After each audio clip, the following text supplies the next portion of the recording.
स्वागत है आपका अपने गोंडवाना के राजगोंड वंश पर।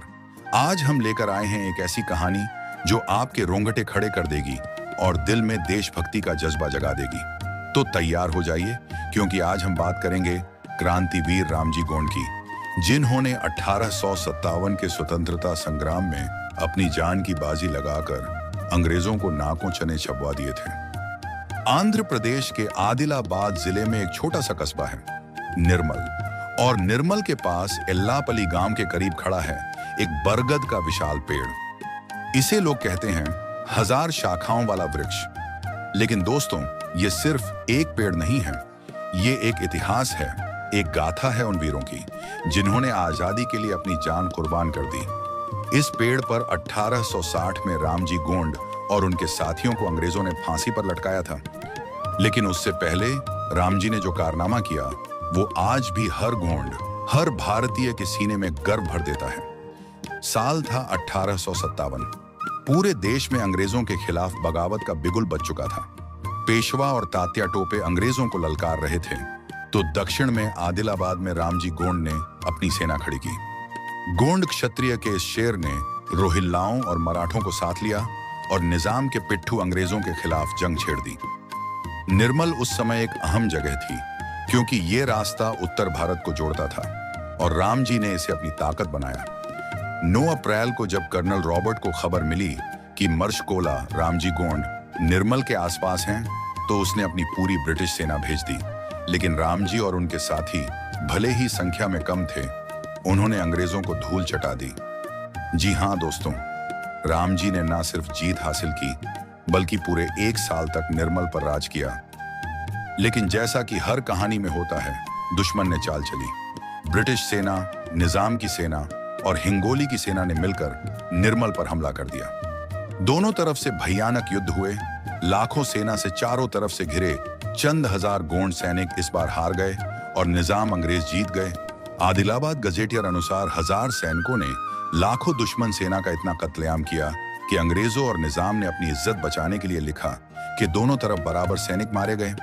हम भारतीय तो बस इतना ही कहेंगे, कलम आपकी आंख दे आपके। रामजी गोंड को पकड़ लिया गया।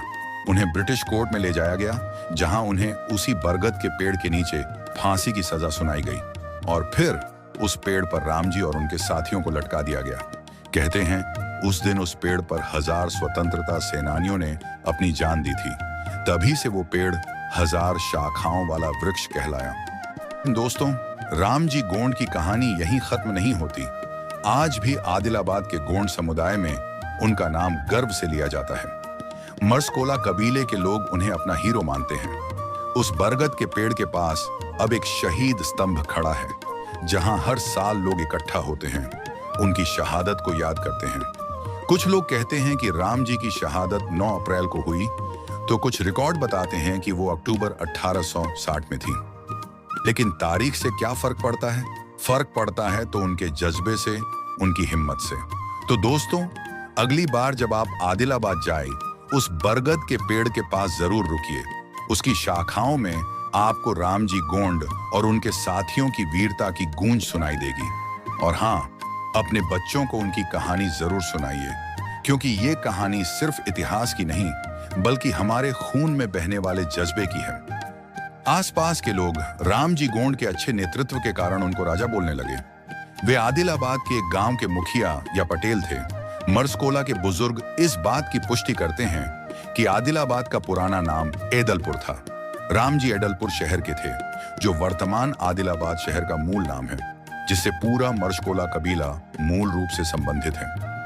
किसी समय शायद राजगोंडों पर ब्रिटिश हमले के परिणाम स्वरूप मर्सकोला कबीले ने एदलपुर को छोड़ दिया और आदिलाबाद ग्रामीण मंडल में अंकोली के पास अंकापुर में बस गए। इस गांव के कबीले के सदस्यों ने आदिलाबाद शहर से लगभग 25 किलोमीटर दूर लोहारा गांव की स्थापना की, जबकि कुछ अन्य नारनूर मंडल के गुंडाला में बस गए। गोंड क्षत्रियों के प्राचीन गढ़, देव व्यवस्था, रीति रिवाजों के अनुसार सभी परिवार और व्यक्ति, चाहे वे एक दूसरे से कितनी भी दूर रहते हों, उन्हें शादी जैसे अवसरों पर औपचारिक परिचय के दौरान अपने गढ़, देव, मूल स्थान की पहचान करने की आवश्यकता होती है, तभी शादी करते हैं।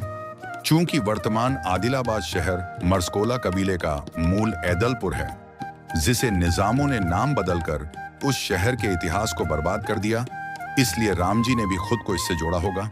अंकापुर गांव के निवासी मर्सकोला गोविंद का मानना है, आदिलाबाद के उनके मूल स्थान होने के प्रमाण के रूप में मर्सकोला कबीले ने बड़ा देव के विश्राम स्थल को दर्शाते हुए एक मंदिर की उपस्थिति का हवाला भी दिया है। जबकि बाड़ा देव को अपनी बुजुर्गों की 25 पीढ़ी की पवित्र आत्माओं का संरक्षक माना जाता है, जिसका कोई निश्चित विश्राम स्थल नहीं है। राजगोंड परंपरागत रूप से लोहे का एक पवित्र टुकड़ा, परसा आकार का देवता परसा पेन का एक हिस्सा माना जाता है। अन्य भागों जैसे कि चाहुर या फ्लाई व्हिस्क, घाघरा या घंटियां और कटी या बांस का हैंडल बाड़ा देव मंदिर में एक पवित्र बर्तन में रखा जाता है। आज यह पवित्र बद्धादेव मंदिर श्री रामचंद्र गोपाल कृष्ण मठ के परिसर में स्थित है, जिसे मर्सकोला अपने 25 पीढ़ी का देवथाना बोलते हैं, जिसमें बुजुर्गों के तारण हार बड़ा देव स्थापित है। हालांकि मर्सकोला कबीले के सदस्यों का कहना है कि उनका मंदिर 400 साल पुराने मठ से पुराना है और इससे संबंधित नहीं है। तो ये थी क्रांतिवीर रामजी गोंड की कहानी। अगर आपको ये कहानी पसंद आई तो हमें जरूर बताइए। अगली बार फिर मिलेंगे एक नई कहानी के साथ। तब तक के लिए जय हिंद, जय भारत, जय गोंडवाना।